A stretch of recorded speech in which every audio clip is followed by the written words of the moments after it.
Welcome back to the Natural Bodybuilding and Chill podcast with your host, Gary Glutes Amlinger. This is episode number 14. We have a very special guest today. This is Malcolm Cooper. He's a WNBF professional natural bodybuilder, as well as the 2023 WNBF Mr. Universe, which is a highly coveted title. Thank you very much for hopping on here with me. I know a lot of people want to hear what you have to say. They're very impressed by your transformation and just your physique in general, which is insane. So thank you for hopping on, brother. And like I said earlier, I really appreciate it. Coming from Gary Glutes, it's a huge honor. You're very well respected in the whole global natural community, and I'm a fanboy over here, man. We nothing but respect over here. So it's definitely a privilege to be on here. I mean, that just for anyone listening now, what he's saying and how he's conveying it, this is like how natural bodybuilding is as a whole. I mean, everyone literally loves each other. It's a family because it's such a niche community. So this isn't like some stage performance here. This is how every single person is in this sport, which is phenomenal. So I'm gonna just let you take it away here on, give us like a perspective on who you are, what you do as a career, and maybe some of your competition history. That'd be awesome. I have been in the fitness industry for off and on for the last 12 years, Hmm. but probably full time working professionally in the fitness industry since 2016. So before that, I was lots of things. I went to school for music. I am a professional opera singer, which occasionally on my stories or something, I'll sing or something. Um, so my formal education initially was in music. I have a master's degree in music from Ohio State, go Bucks. Mm. And then Texas, went to grad school. That's why, I ended up in Texas. And then after some time, ended up teaching, taught reading, writing, social studies here in Conroe, Texas. But really wanted to kind of put my thumbprint on the fitness industry because of how much it impacted me personally. And so 2016, I finally got my first full-time fitness gig and have been in there ever since. Currently, I serve as the fitness lead at a gym in an area called the Woodlands here.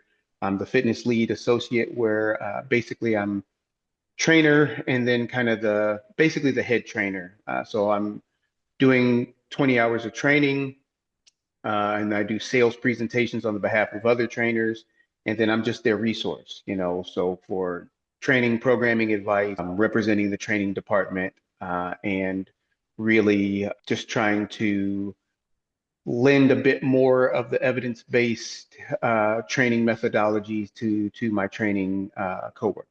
Amazing, amazing. You're a busy man. You're a busy man. You have a lot going on. Indeed. So maybe give us a little bit of competition history also. I just like a random thought. As you said, you're a professional opera singer. Now, would you ever weave in like your ability to sing opera into your posing routine at a competition in some way, whether you play it in the background or you have it pause and then you sing?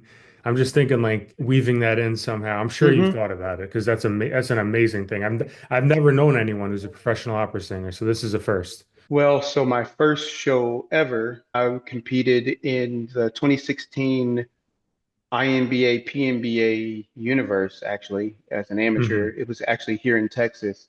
And my posing routine was to an operatic aria. It was an aria called Nessun Dorma, very famous in the opera world. So that was my posing routine song. And I never really experimented with it outside of that. Also, partially because I never wanted it to be gimmicky. I'm not a huge fan of like posing routines that have a lot of gimmicks or like a lot of props or uh, Hmm. I don't mind it being somewhat theatrical, but I don't want it to ever take away from the flow, the physique, like what we're there to do and what we're there to, display on stage. That makes sense. So that is that a no? So would you ever sing maybe at the end of a routine like that? You think that's out? It's possible. It is Okay. possible. Okay. Just kind of have to see as the years go on. Uh, Maybe but you'll but surprise yeah, us. maybe, yeah. If I do it, no one will know it's coming. Good, good. That'll be even better. So take us a little bit through from the beginning. You mentioned your first competition. Maybe take us through, from your first competition to, let's say, when you last competed in 2023 at Worlds. Yeah. So I've done 10 shows now. The first of which was that INBA PNBA show where I actually took second, but was awarded a pro card. I'm very fortunate in that all of my competitive outcomes have been, top five or wins or pro wins, pro show, pro card wins. I really kind of lucked out at that one because it was the first year they had done classic physique and they were just trying to get people in the division. And I didn't know anything about it, other than it's like I'm showing up to this wearing the boy shorts or whatever they called them back then. Um, and ended up winning a pro card, which was really cool. And that was kind of the when the bug bit me because I had a buddy tell me prior to that I wasn't built to do bodybuilding. He said more along the lines being built like a football player, a fullback, NFL fullback, something like that. And in typical Malcolm fashion, I took that as a personal challenge and immediately started dieting. Um, and I had started off at like 250, 255, and then got down to a not stage lean 190, 195, but it was 60, 65 pounds or so. And I, given how heavy I was, I looked okay. Um, but it was just that experience that springboarded me into the rest. And so 2016, I competed there. That led to 2018. I did the Windy City and the IPE and won my pro card in that federation that year. And then the highly coveted WNBF pro card was, in my sights. And so 2021 is when I made the journey to California to do that. So did the SoCal Uproar in San Diego in 21 and got my pro card there. Went on to do the Mayhem that year and took second to the multiple time world champion Kendall. I don't know how you say his name. Yeah, I think it's Kendall Uh, Richmond. Yes. Richmond, yeah. So one can argue that that wasn't a terrible loss, Hmm. but took second there. And then I did my first Worlds, which was a crazy experience, seeing all the density and muscle from around the globe.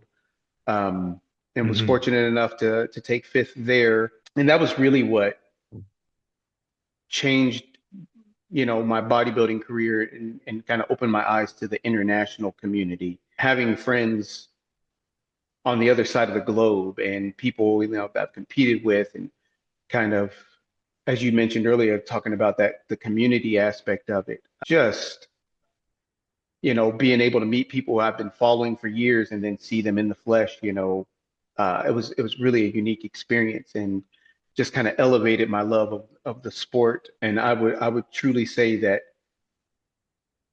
beyond just the competitive aspect and the personal drive to compete, which is very high, of course, but the community aspect is what keeps me in it, man, because it just gives depth to it and gives a lot more meaning. And really, really grateful for that. And I always consider it a privilege to get up on stage with the likes of you and some of the other guys I've gotten to step with.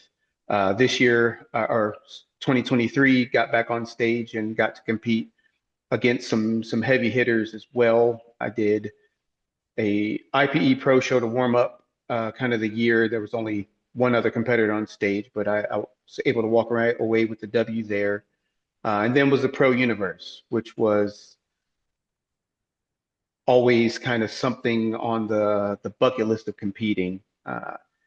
And again, Alberto Nunez always talks about, when you're lucky enough for your name to get called, that day I was lucky enough for my name to get called. And so, so far, pretty much a pretty big career milestone. And then on from there was another WNBF Worlds showing. Oh, actually, before that, I did IPE Worlds, where I got my first chance to stand next to Bada, um, which I know you shared the stage with him before. Hmm.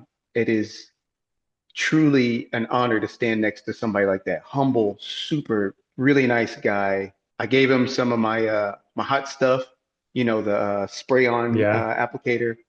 I was Hmm. spraying some on at IPE Worlds. He's like, "Hey, do you think I could have some of that?" I sprayed him down a little bit. It's like kind of looking back, it's like, "Damn, I think I helped him beat me," No. Um, but uh, but again, that community thing, like I'm not going to say no. He's such a nice guy. Like it was no big Yeah. deal. Mhm. So enjoyed that.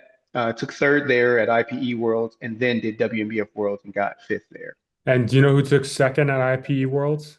I can't remember the gentleman's name. I'm not a contentious or confrontational person, but it was sort of a contentious outcome there. There was an argument over placings, not argument, with judges or anything like that, just among the fans and everything like that. But it was a bit of a contentious outcome there with I mean, I'll even say that I thought I had a good shot at taking the overall. And so being announced third was a little contentious there. There were actually some gasps in the audience, which was a little bit nice for me to hear since I wasn't the only one.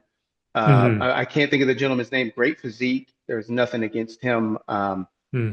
His name was Tim. He's just not one who competes a ton in a lot of different federations. So, um, Brill, I think, has a pretty private following social media wise. Super nice guy, Hmm. and really, really a great bodybuilder as well. That's the thing about bodybuilding. It's so subjective. I mean, you could have the best physique in the world to some people, and to other people, you might have like the fourth or the third. Hmm. It's just very subjective. So, to piggyback off what Alberto said, saying, if you're lucky enough.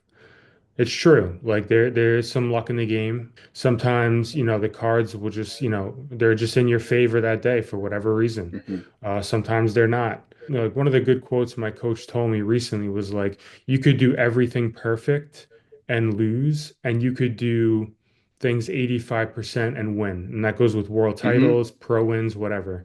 So he's like, you just have to throw your hat in the ring and just see what happens. I just gonna say that's why it's such a personal sport too, because if the objective is always placings or winning, you're going to get your feelings hurt quite a few times, right? Mm, Because you can go in and think, I've got this on lock. And at the end of the day, it's human beings.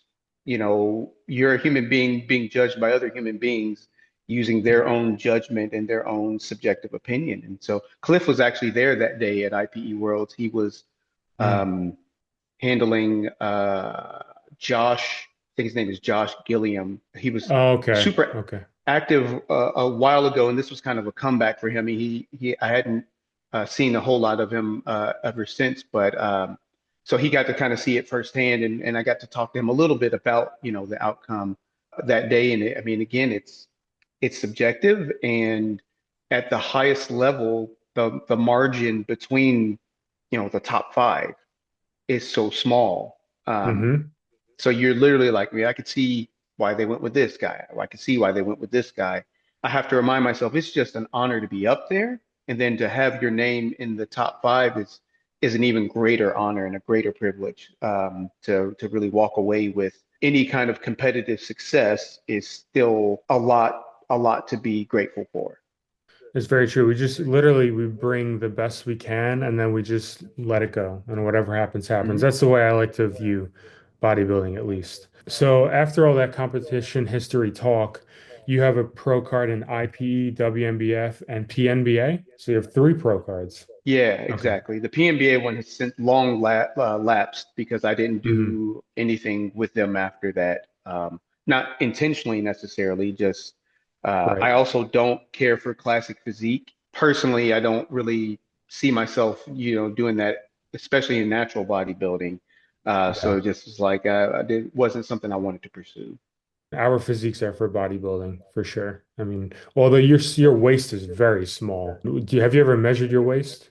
I did once on prep, I think. Well, what's funny is that at my heaviest, it was like 46 inches. And I Hmm. think that at my lowest on prep, it's about 25. Um, 25. yeah. That's insane. because even in the off season, like Wow. I'm over 200 now, and so it's usually around, if we're talking above the navel, like 32. Still good. And so I'll lose, a good 6 or so inches off of that during prep because, I'll drop 35 pounds from here. Right. So it tends to come off at the middle. Yeah, I just have a tiny pelvis structure, man. It's all the bones. Again, it's very true. It is the bone. So, like when you were super heavy, we'll get into your transformation in a second, but you would never know your waist can get that small. I mean, just Hmm. isn't that amazing? Like people would say, Yeah, oh, he's no. not built for bodybuilding, and then you shed down, and you're like, no, I have the structure, I have the joint circumference, I have it. But you wouldn't know if you were that heavy. Well, and that's to my friend's credit who said that. Again, he had no ill intent when he said it. He didn't know, like I didn't know. Like if I'm perfectly honest, because I had no desire to compete before that. I thought, man, I'm not gonna get in the mankini. Like, no, that's not for me. And then when he said that, it's like, oh, okay, well, F you, I'm gonna do it. And then I turned pro. And so, that's just how kind of how I, operate. I guess I need that opposition a little bit. Um, Yeah. and so yeah, so he wouldn't have known and I wouldn't have known. And then lo and behold, I actually have a super, super tiny, like everybody in my family, we're very dense, but we're small Mm. framed. Like I'm not big shoulder to shoulder. But if I stand to the side, depth wise, just super, super dense. Hmm. So I rely very heavily on, a lot of side poses and the poses that emphasize the density because you get somebody like my coach is Brandon Kempter. He's a big Australian and his shoulders seem to be like 6 feet wide. Somebody like that, when I'm next to them, I'm just holding on for what I can until we turn to the side. And then I can, really, bring my physique up there because I just don't have the width that some of these guys have. I don't the tiny waist is great, but I wish I had a little bit wider set clavicle that might be useful sometimes. Yes. Yes. That's a good point. The X frame is arguably the most important thing in bodybuilding, as you know. Your future competition plans. Do you have anything in set in stone, or do you have any competitions in mind yet? So I had planned on competing this year. Since I did 23, I was going to do the off year 24, compete 25, but life just wasn't going to support it this year, which hurt to make that decision. But I just knew in the long run it was going to be better. It was going to be better for bodybuilding too. I Hmm. probably needed the time. This was 23 was my first year getting to what I consider high levels of conditioning. And I am, as you've alluded to, I hold more body fat cells than many people do. So getting to those really lean levels, I think, costs me a bit more and probably a bit more than I had anticipated on. So I think taking 2024 off was definite, and then I think 2025 off was probably needed as well. So 26, the year I turned 40, I plan on getting on stage and celebrating that milestone year with being shredded. Having the best physique of your life, I'm sure. That's the goal. I've made some significant strides since 23, so I would be hopeful that by 26, she'll hopefully bring something that is for me very special. And I'm sure you will, man. I'm sure you will. I'm looking forward to that. I always mention how insane your physique's insane, but specifically your hamstring detail. I mean, I don't think I've seen too many competitors with your hamstrings. I think I actually asked you about it. I was like, what the heck do you do for your hamstrings? They're crazy. Yeah, I've gotten a few folks. I'll never forget. He's a big, really big bodybuilder. I don't know that he's done much of late, but he used to compete a lot. His name's Andy Southard, I think. Really great Sounds guy. familiar. He's a Midwestern guy, I think, but I mean, big. I mean, he's like you, competes close to 200 pounds, gets in really good Hmm. shape, has, competed for a long time. I think he's kind of chilled out. I think he might be, well in his 40s. I don't think he's competing too much right now, but at IPE, Windy City, he was competing as a pro. I was competing as an amateur, and I was getting tanned. I actually think Cliff was helping tan me. Again, it's all hands on deck he's not even my coach, but everybody just helps everybody because it's a community. And Right. so Andy comes up and walks behind me. He's like, "What the F? Like, what is going on back here?" He's like, "What do you do for hamstrings?" I'm like, Yeah. "I mean, deadlifts." Yeah. It's I one of don't your do a ton of gifts, it right? It's one for of your sure. gifts. Everyone has that Yeah, thing. Phenomenal. So we have like 8 minutes left, and what I'm gonna do is I'm gonna rapid fire viewer questions and answer it as quickly and as efficiently as you can. All right? Sound good? sounds good. All right. One, what is your favorite thing about competition prep? The grind of it, I love it. I love just having that nasty grind feeling. It's just nothing like it. The grind. That's it. Yep. Number two. By the way, that was from Brittany. The second one is OMG. That's a ridiculous transformation. How long have you been training for? That's from Matthew. So now we're in 25, so that puts about 12 years. Did lifting for high school football and stuff, but got fat Hmm. for a long time and then got back into lifting. So about 12 years. 12 years. Okay. Your journey is one of the most impressive. What inspired you to do bodybuilding? That's from Abdullah. It's a good question. Again, it goes back to my buddy Sean told me I wasn't built for it. And I needed something kind of, I had lost weight and I had been lifting, training, and all that. I needed a little bit of focus. And so it just all lined up together. His unintended criticism and then my need for, I'm just a competitive person. I needed something to push me. And so it lined up. And then I just happened to find a sport that I love and could do pretty much for the rest of my life. Sometimes it just takes a little spark. So we went over the sports background a bit. So I mean, you said you mentioned high school football. Okay. How Yeah, so how I how were played, you? I was pretty decent. I was a small school, so I played offensive and defensive line. High school, I weighed about 220, 230. I'm only 5'7", 5'8", ran a 4'8", 4'9", 40. Can grab the rim, on a standard 10-foot rim, so pretty athletic. Wow. Um, and I did it like 2 months ago, so I still got the juice at 38 years old, which is my knees don't feel great now, but I can still do it. Um, but yeah, football was a big thing in high school, and I did a little track, but mostly football. 5'7", 5'8" to touch the rim is quite impressive. And you did it at 220 when you were younger? Yeah, yeah, that would have been senior year of high school. Got up to about 225 that school year, and then ended the school year at about 270. So, Wow. Wow. Big boy. It's a good one. So what muscle groups are you working on the most for the off season? man, triceps, arms in general. I've always felt that were a personal weakness. I don't hold much body fat in my arms either, so they just always seem just kind of small, little stringy to me. So Hmm. they've had pretty high focus. Um, Delts have always been, pretty. I have naturally kind of round cap delts, but I just feel like they can't be big enough. They can never be too big. So it's been Hmm. triceps, delts, lats, and normally it would be quads because that's probably my absolute weakest. From a just I got long femurs, so I'm short, but I don't have the benefits of short femurs. So they Hmm. don't bubble out the way like Meshack or somebody like that. So quads just aren't shaped very favorably. So normally I'd be training them like it's the end of the world, but I've been fighting knee issues for the last year. So um, doing the best I can, putting my best foot forward, and then just prioritizing whatever else I can do.